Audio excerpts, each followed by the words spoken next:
Solo puedo decirte que lo siento. Solo puedo decirte que hoy te amo. Y te pido perdón por mis errores. Y te pido perdón por mis pecados. Señor, hoy me arrepiento. Perdóname, mi Dios crucificado.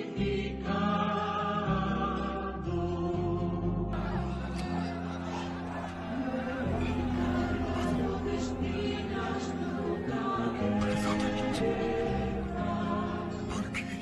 Cuando he vuelto la espalda a mis hermanos.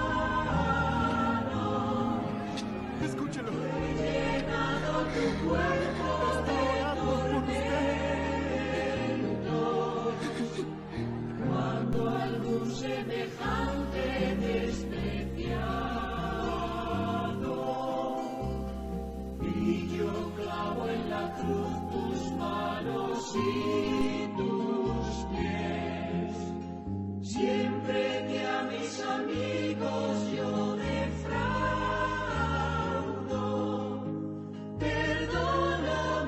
Señor, hoy me arrepiento.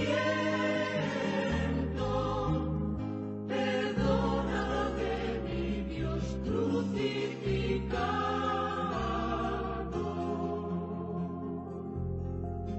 Yo he colmado tu faz de sufrimiento. Cuando he visto injusticias y he callado.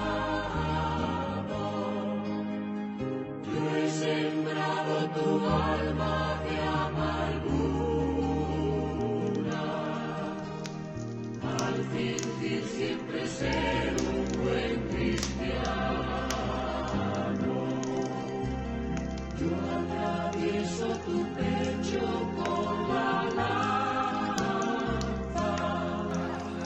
siempre que espero amor y yo no.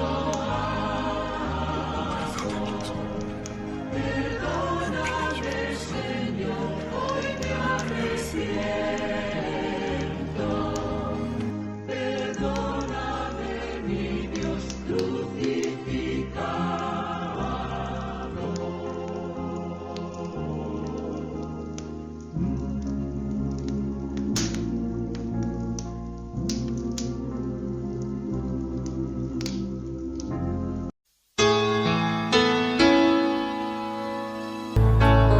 No pongáis los ojos en nadie más que en Él.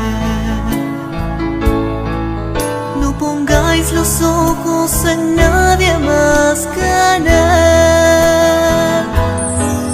No pongáis los ojos en nadie más. No pongáis los ojos en nadie más.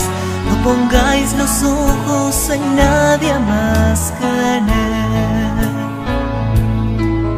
Porque solo Él nos puede sostener. Porque solo Él nos puede sostener. No adoréis a nadie más. No escuchéis a nadie más. No pongáis los ojos en nadie más que en Él. No adoréis a nadie más. No escuchéis a nadie más. No pongáis los ojos en nadie más que en Él.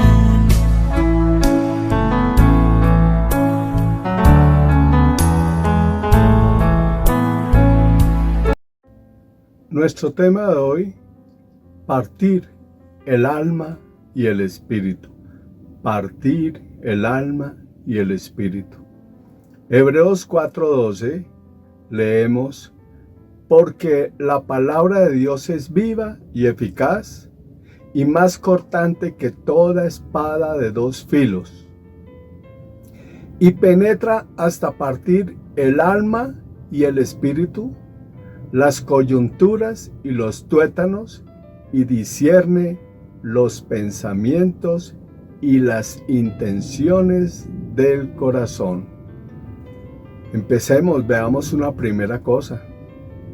Leyendo en Hebreos 4:12, esta primera parte dice: porque la palabra de Dios es viva y eficaz. Porque la palabra de Dios es viva y eficaz. El texto de Hebreos nos dice que la palabra de Dios tiene dos características especiales. Es viva, es decir, no es una palabra que simplemente trae conocimiento, un conocimiento por supuesto verdadero, sino que además da vida. Es viva porque ella nos habla de la palabra viva. Ella nos habla de Jesús, Jesús resucitado, porque Jesús resucitado es la palabra de Dios viva. Él es el que vive por siempre. Juan capítulo 1, el versículo 1 nos dice: en el principio ya existía la palabra, y aquel que es la palabra estaba con Dios y era Dios. Así que la Biblia nos dice que Jesús es la palabra de Dios, la palabra viva. Es Dios mismo. Jesús es la palabra viva. Y por supuesto, si Jesús es la palabra viva, pues es eficaz. Pues sabemos que el que acepte en su corazón esa palabra viva, que es Jesús, se hace hijo de Dios y recibe además el Espíritu Santo. Y no hay nada que el Espíritu Santo no pueda hacer por nosotros para transmitir la vida de Dios.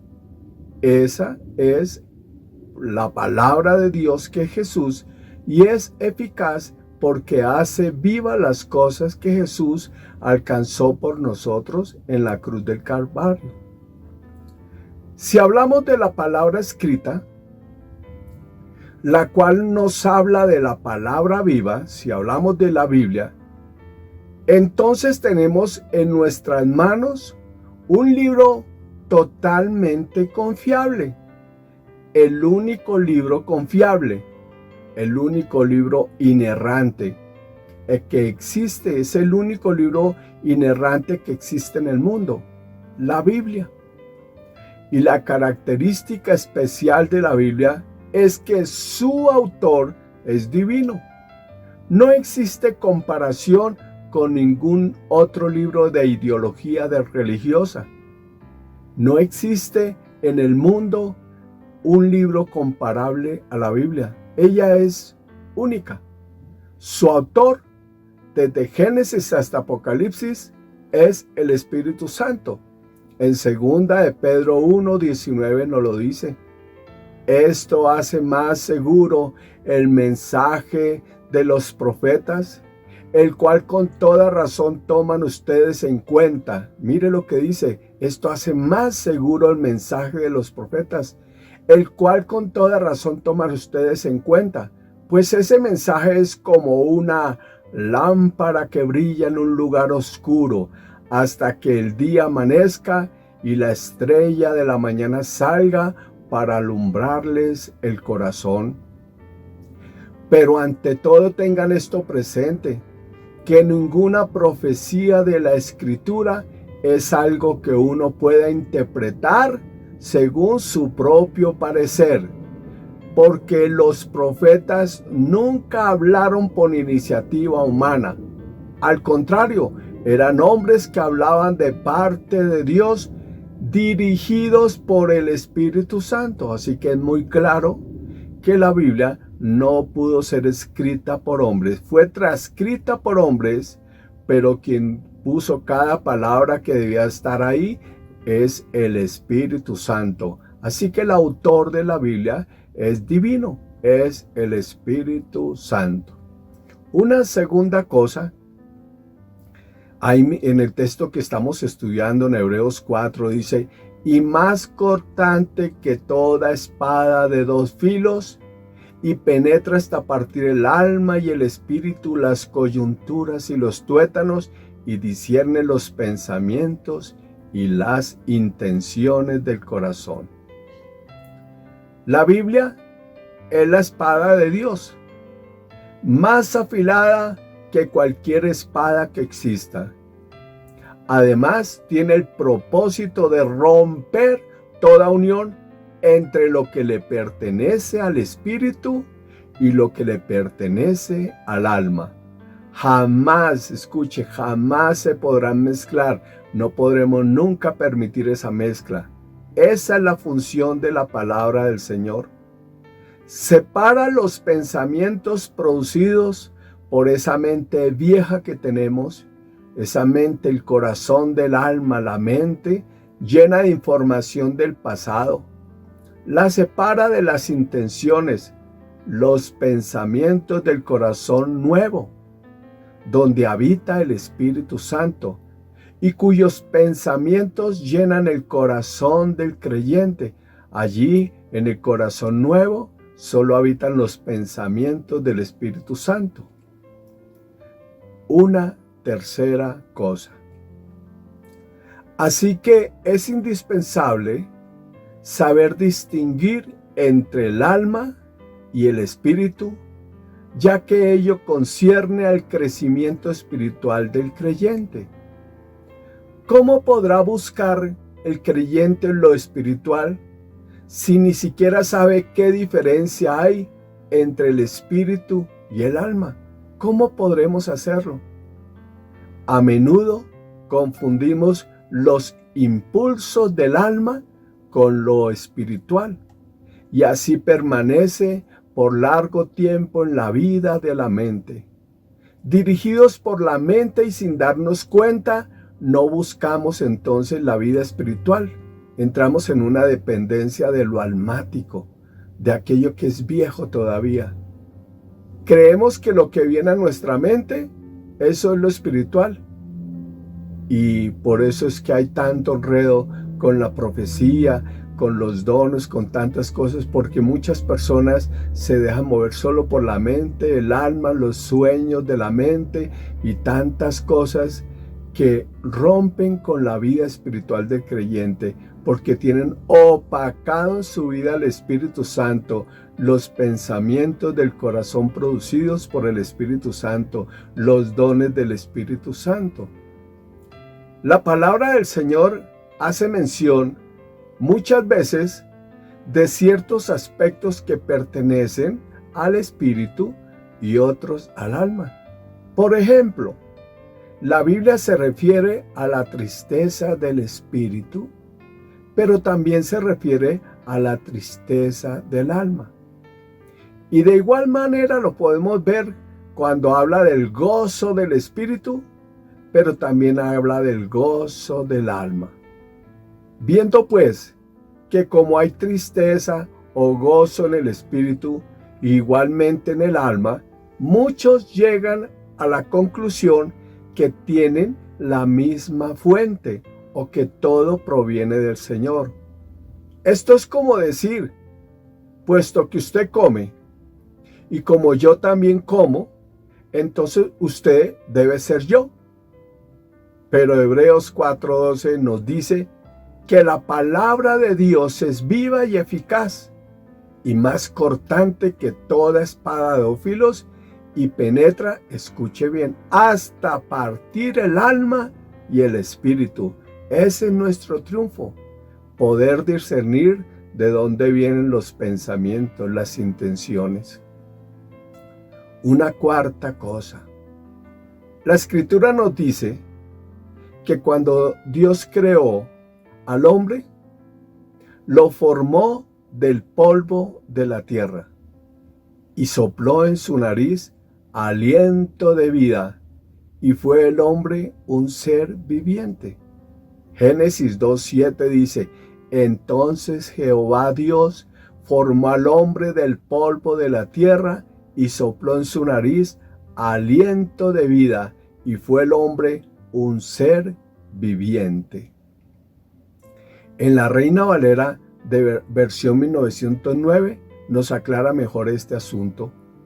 Formó pues Jehová Dios al hombre del polvo de la tierra y alentó en su nariz soplo de vida, y fue el hombre en alma viviente. En alma viviente. Es esta alma viviente lo que llamamos el espíritu del hombre. Cuando este aliento de vida tocó el cuerpo del hombre, se originó el alma, y el hombre fue un alma viviente. Por su origen divino, el espíritu del hombre o el alma viviente era consciente de la existencia de Dios y se relacionaba con Dios. Fue hecho para una relación eterna de amor, y esta alma viviente se relacionaba con Dios. Conocía la voz de Dios y podía comunicarse con el Señor. Pero escuchen bien, cuando el hombre cayó, su espíritu, su alma viviente, murió para Dios. De allí en adelante, el espíritu, el alma de Adán, al igual que todos sus descendientes, todos nosotros, sufrimos tal opresión de parte del alma que quedó unido íntimamente el hombre a esta alma. Esta separación de Dios la podemos ver en los siguientes textos. Génesis 1:26. Entonces dijo Dios: hagamos al hombre a nuestra imagen, conforme a nuestra semejanza, y señoreen los peces del mar, en las aves de los cielos, en las bestias, en toda la tierra y en todo animal que se arrastra sobre la tierra. Y creó Dios al hombre a su imagen, a imagen de Dios lo creó, varón y hembra lo crearon. Antes de la caída, el hombre adquiría la imagen y semejanza de Dios. No se confunda. Antes de la caída, todos los hombres, o Adán y Eva, tenían la imagen y semejanza de Dios. Si nunca hubieran caído, todas sus generaciones, de ahí todos los que nacían de él, tendrían la imagen y semejanza de Dios. Pero después de la caída, ningún hombre adquiere esta imagen y semejanza de Dios. No se confunda, no diga usted, no siga confesando que usted es imagen y semejanza de Dios. No es así. Entonces, si ya no adquiere de Dios esta imagen y semejanza, entonces ¿de quién la adquiere? Génesis 5:3. Mire qué texto tan tremendo. Dice: y vivió Adán 130 años y engendró un hijo a su semejanza, conforme a su imagen, y llamó su nombre Set. Ya la imagen y semejanza la adquirieron los hombres a partir de Adán, con su hijo Set, de ahí en adelante con todos los hombres que nacieron de Adán y Eva. No de Dios, sino de hombres caídos, pecadores, separados de Dios, como dice Romanos 3:23, por cuanto todos pecaron y están destituidos de la gloria de Dios. ¿Está entendiendo esto? Por eso, toda la descendencia de Adán y Eva nacieron destituidos de la gloria de Dios y permanecieron destituidos hasta que Jesús nos reconcilió en la cruz del Calvario para todo aquel que le iba a creer. La cruz es el regreso a la imagen y semejanza de Dios en Cristo Jesús. Cuando una persona es salva, revive para Dios. Pero debido a que el alma ha dominado tanto tiempo en el hombre, pareciera que el espíritu y el alma estuvieran estrechamente unidos y no sabemos discernir de dónde proceden las cosas. Cuando una persona es salva, revive para Dios porque le es colocado un corazón nuevo. Le es quitado el corazón de piedra y nos colocan un corazón nuevo, escuche, que no peca. Nos ponen un espíritu nuevo, Dios nos pone un espíritu nuevo para relacionarnos con Él. Y ahí, en ese corazón nuevo, en ese espíritu nuevo que Él lo llama el templo de Dios o el odre nuevo, ahí deposita el Espíritu Santo.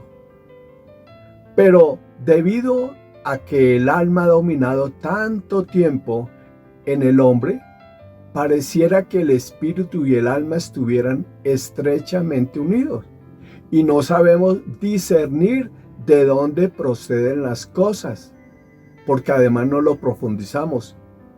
Es necesario entonces que la palabra del Señor los parta, los separe. Eso es lo importante de esta enseñanza.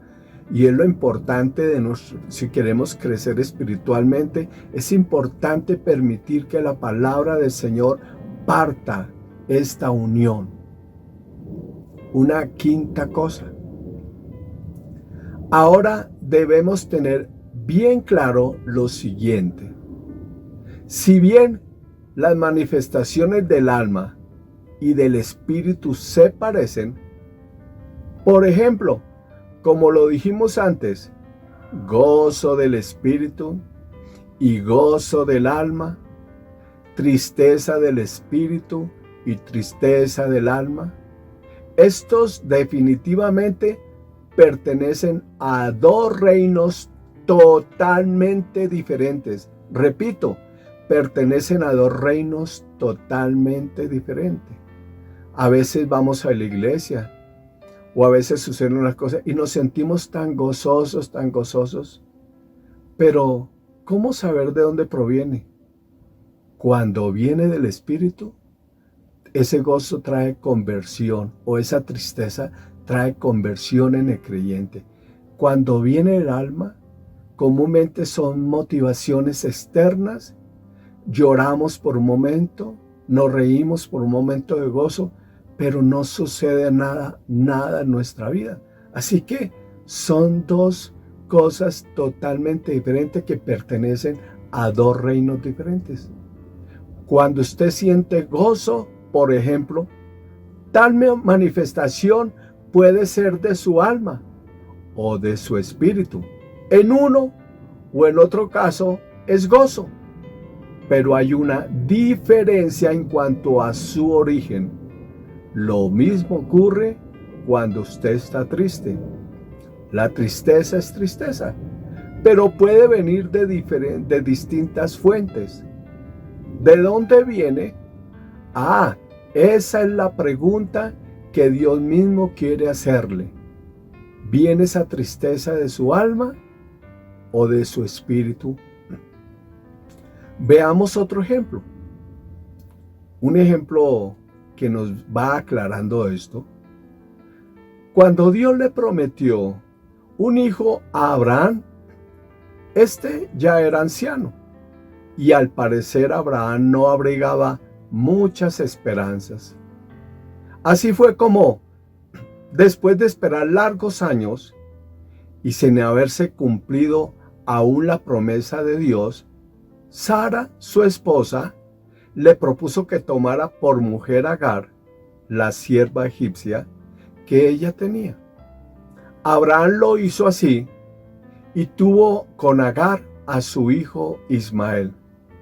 Pero al cabo de 14 años, Dios hizo que Sara diera a luz a Isaac, la promesa. Esto lo leemos en Génesis en los capítulos 15, 16, 17 y el 21. Puede que no nos percatemos de lo que representan Isaac e Ismael. Pero si vamos a Gálatas capítulo 4, en el Nuevo Testamento, comprenderemos de inmediato lo que ambos significan. Pablo nos dice que uno de ellos, Isaac, nació por la promesa de Dios, pero el otro, Ismael, nació según la carne. ¿Nota la diferencia? El hombre razona que todo está bien con tal de tener un hijo, pero Dios quiere saber cómo va a nacer ese hijo. Ese es el concepto que maneja la Biblia cuando dice que no debemos unirnos con yugo desigual. Un creyente puede algo sin necesidad y puede tener las cosas sin necesidad de esperar en Dios, ni de confiar en Él. Lo puede, pero tal acto es un acto carnal y anímico que proviene del alma. No le interesa a este creyente esperar en Dios. Simplemente cree y quiere lo que le dicte el alma. Pero si una persona no puede hablar antes de lo que haga Dios, ni moverse sin que Él lo haga primero, esto es, si tiene que acudir al Señor y esperar y confiar en Él, tal persona y tal acto los podemos llamar actos espirituales.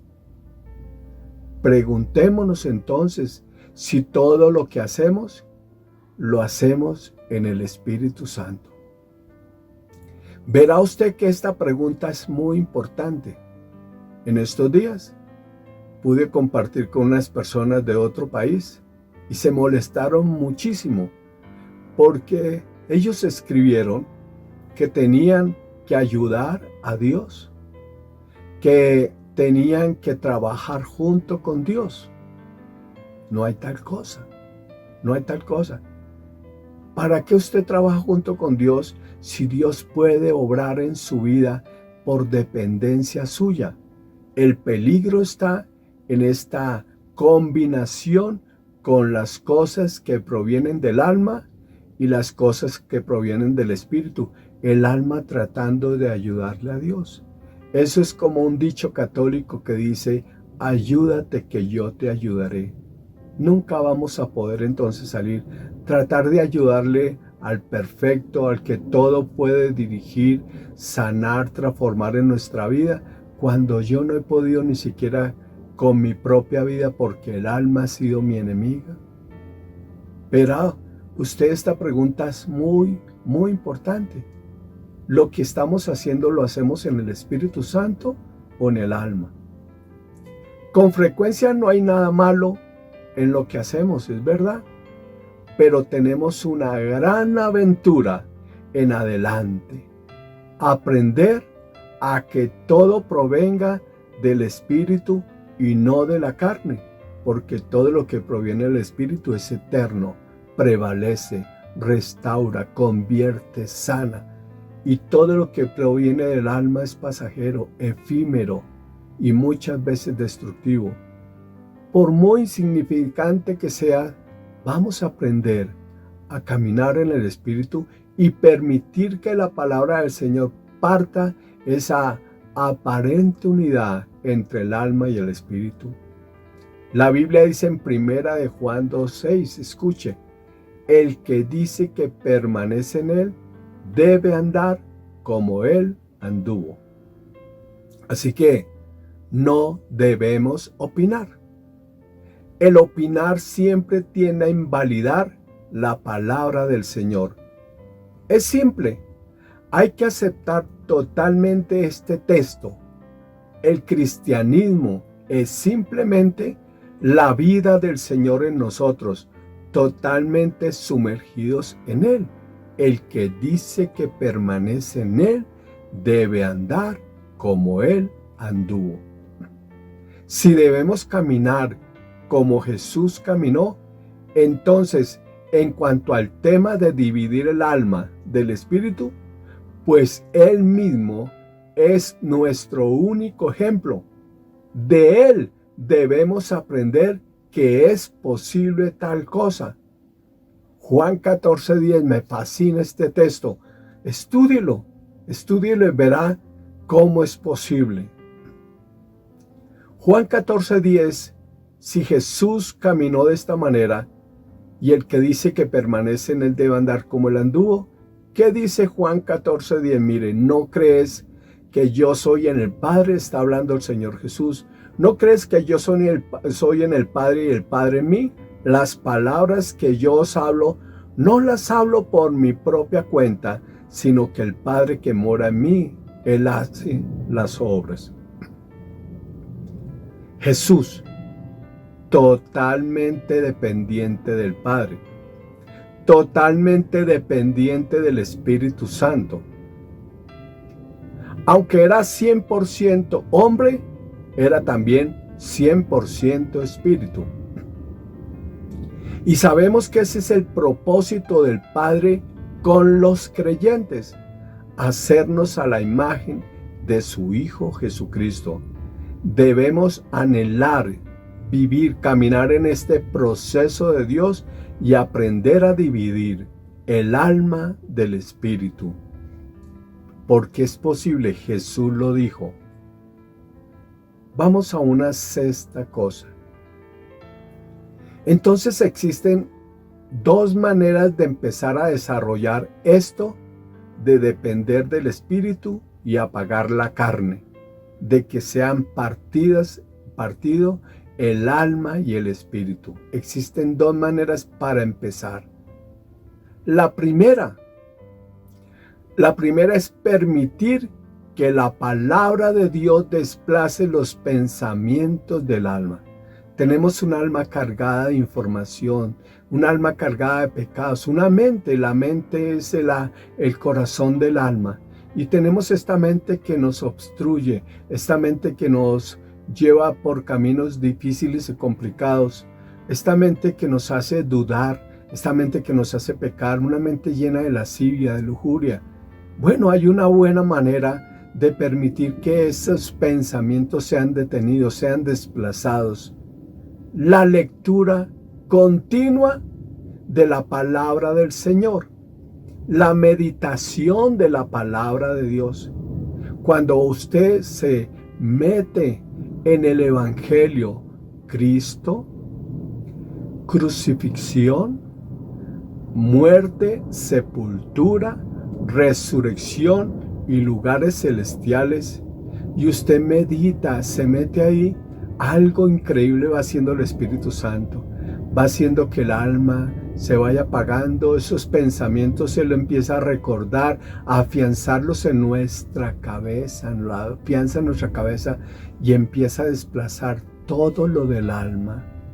Y el Espíritu Santo empieza a obrar de manera increíble.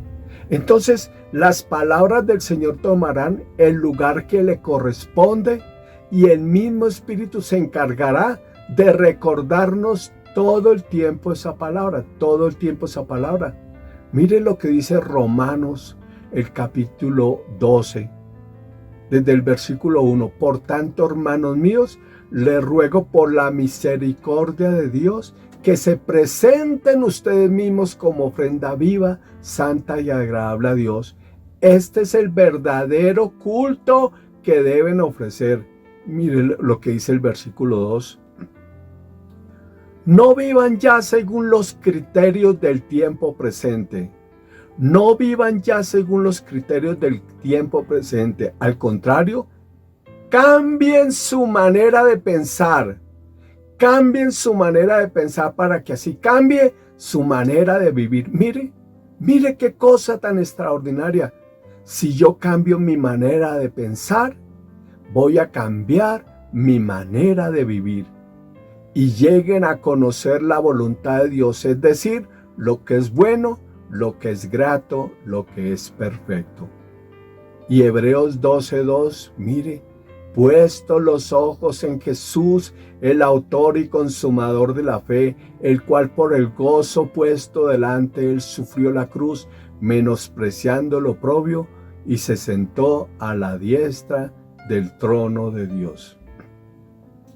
Así que si usted no medita la palabra del Señor cristocéntricamente, Así que si usted no la lee, no degusta la palabra del Señor, ella no podrá hacer nada en su mente, porque la manera en que cambiamos nuestra manera de pensar es trayendo nueva información, y esa información llega cuando medito la palabra del Señor.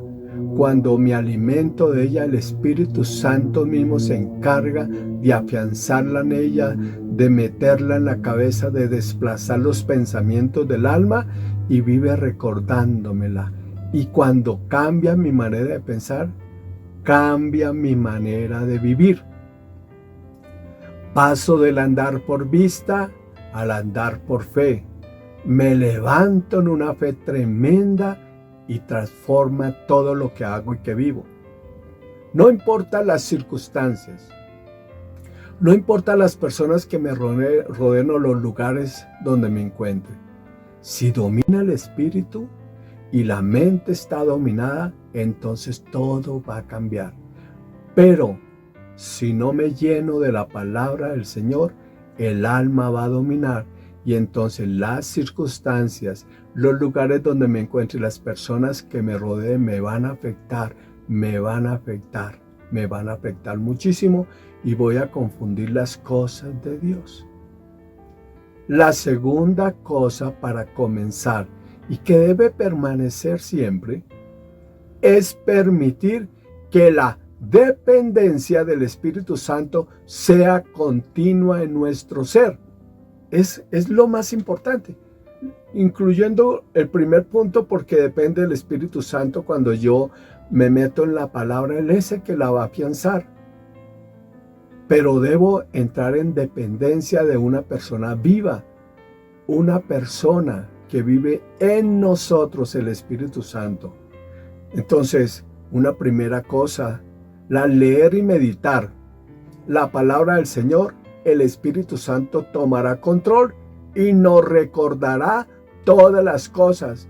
Juan 14:26 dice: más el Consolador, el Espíritu Santo, a quien el Padre enviará en mi nombre, Él os enseñará todas las cosas y os recordará todo lo que yo os he dicho. Una segunda cosa, el Espíritu Santo se encargará de tomar todo lo que le pertenece al alma y a la mente humana y la afectará con todo lo espiritual, haciendo morir en ella toda obra de la carne. Escuche, ¡wow! ¡Qué extraordinario!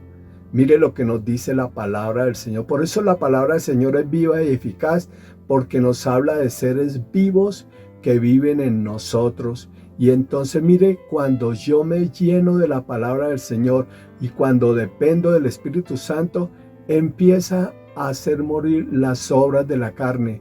El alma se detiene, el cuerpo se detiene. Romanos 8:13, porque si vivís conforme a la carne moriréis, mas si por el Espíritu hacéis morir las obras de la carne, viviréis. Este texto, si usted no lo toma, no lo estudia, no lo repasa, va a ser muy complicada su vida y no va a entender cuál es la diferencia entre el alma y el espíritu. Tercera cosa, ¿qué les parece esto? El Espíritu Santo se encargará de traer el carácter de Cristo, que el hombre no encontrará en el alma. ¿Para qué yo quiero tener gozo en el alma? ¿Para qué quiero tener tristeza en el alma? Cuando eso es efímero y destructivo muchas veces. Y además solo depende de motivaciones o de predicadores motivacionales. ¿Para qué quiero eso? ¿Por qué no adquirir el carácter de Cristo? Lo que viene del Espíritu es espiritual. Y lo que viene del alma es carnal. Solo hay una manera de ser verdaderamente felices. ¿Qué les parece lo que dice Gálatas 5:19? Aquí está lo que produce el alma y lo que produce el espíritu. Y manifiestas son las obras de la carne, que son adulterio. Acá pregúntele a un adúltero si no tiene momentos de gozo cuando está adulterando. O pregúntele a un fornicario sino siente mucho gozo. Pero después vienen unas cargas tremendas. Pregúntele a aquel que dice, según la Biblia, la inmundicia, la lascivia, la idolatría, las hechicerías. Pregúntele usted si no tiene momentos de gozo. Pregúntele a las personas que tienen ahí, como dice, enemistades, pleitos, celos, iras, contiendas, disensiones, herejías, envidias, homicidios, borracheras y orgías, si no tienen momentos de tristeza terrible, de depresiones tan destructivos. Pregúntele. Tienen gozo y tienen tristeza, tienen depresiones, pero es efímero y todo es destructivo. O a veces son gozos y tristezas efímeras. Dice la Biblia, y cosas semejantes a estas, acerca de las cuales os amonesto, como ya los he dicho antes, que los que practican tales cosas no heredarán el reino de Dios. Así que lo que proviene del alma es tenaz, terrible. Toda la vida el alma nos ha dominado y toda la vida ha sido nuestra enemiga. Pero ¿qué dice Gálatas 5:22? Mas el fruto del Espíritu, vea la diferencia, mas el fruto del Espíritu es que todo esto que va a nombrar la Escritura es la plena felicidad, lo que tanto hemos buscado. Y tenemos la oportunidad de tenerlo cuando es el Espíritu el que se mueve y el alma se apaga. Mas el fruto del Espíritu es amor, gozo, paz, paciencia, benignidad, que dulzura, bondad, fe, mansedumbre, templanza. Contra tales cosas no hay ley. ¿Ven la diferencia? Hay gozo del alma efímero, dependiente de motivaciones, y hay gozo del Espíritu que siempre proviene de Él, del Señor, del Espíritu Santo, duradera, eterna, sublime. Hay tristeza del alma, destructivo, depresivo, y hay tristeza del Espíritu restaurativo que aleja del pecado. Es santo, santa esta tristeza y es buena. La falta de la palabra del Señor en el cristiano hará que el alma tome el control. Se perderá toda relación con el Padre, pues no habrá motivación para orar y aprender a escuchar al Padre. Se apagará el Espíritu Santo, no se saldrá, pero lo apagaremos. No es bueno que el cristiano sea almático. Eso traerá destrucción y afrenta al Señor. Es tan importante, por eso, tan importante la palabra del Señor. Pero la palabra del Señor, cuando parte el alma y el espíritu, me lleva a algo sublime, la vida de oración. Y en la vida de oración encuentro relación con el Señor. O sea que empieza un crecimiento tremendo. Por eso es que tenemos que comenzar. Y tenemos que comenzar por meditar, estudiar, leer la palabra del Señor, que es viva y eficaz, que me muestra la palabra viva, que me muestra la dependencia del Espíritu Santo, que me ayuda a ver cómo comienzo a caminar conforme caminó el Señor Jesucristo. Y entonces surge algo impresionante que se llama la vida de oración contemplativa, o sea, aprender a escuchar al Padre. Eso produce relación personal. Puedo escuchar a la voz del Señor y entonces despego tremendamente, porque el crecimiento es abundante cuando Dios empieza a dirigir mi vida, cuando tengo la posibilidad de escucharlo, de saber que está interesado por cada situación. El Señor habla y su siervo, el siervo del Espíritu, escucha. El del alma no recibirá cosa alguna del Señor. Que este sea una buena enseñanza para que recompongamos la vida cristiana real y verdadera. Es relacionarse, relación, y es conocer la voluntad del Padre. Dios los bendiga. es, al salir de este mundo nos aguarda uno muchísimo más hermoso, un lugar espléndido que rebasa nuestras más extraordinarias fantasías. Este lugar ha sido preparado por un Padre amoroso, que no solo tiene previsto hacernos felices una vez que lleguemos allí, sino que además nos ofrece la posibilidad de ser felices en este mismo momento. Es tanto el amor que Él siente por nosotros que entregó a su único Hijo amado, a Jesucristo, para que muriese por nosotros. Así, en lugar de tener que padecer nosotros mismos por nuestros pecados, podemos obtener clemencia y perdón, amor y felicidad, paz y libertad del temor, hoy día y por la eternidad.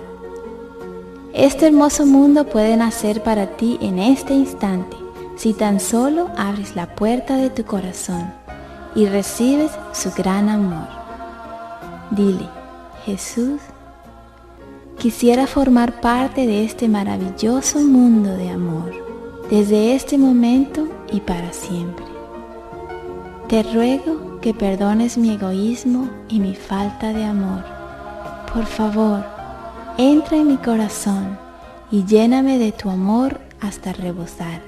En el nombre de Jesús. Amén. Ahora que Jesús vive en tu corazón, ya nunca te abandonará. Es más, Él te ha prometido un mundo de amor y te ofrece su poder sobrenatural para que transformes diversos aspectos de tu vida y la vida de otras personas. Si te interesa saber cómo emplear eficazmente este poder del amor que Él te ha otorgado con tanto cariño, y al mismo tiempo enterarte más de ese hermoso mundo que pronto vendrá para ti, ten la bondad de escribirnos hoy mismo. Encantados te participaremos todas estas verdades impresionantes y maravillosas. Te amamos y nos alegra en el alma que tú también hayas decidido vivir por amor. Que Dios te bendiga y te ayude a amar sin cesar desde ahora y para siempre.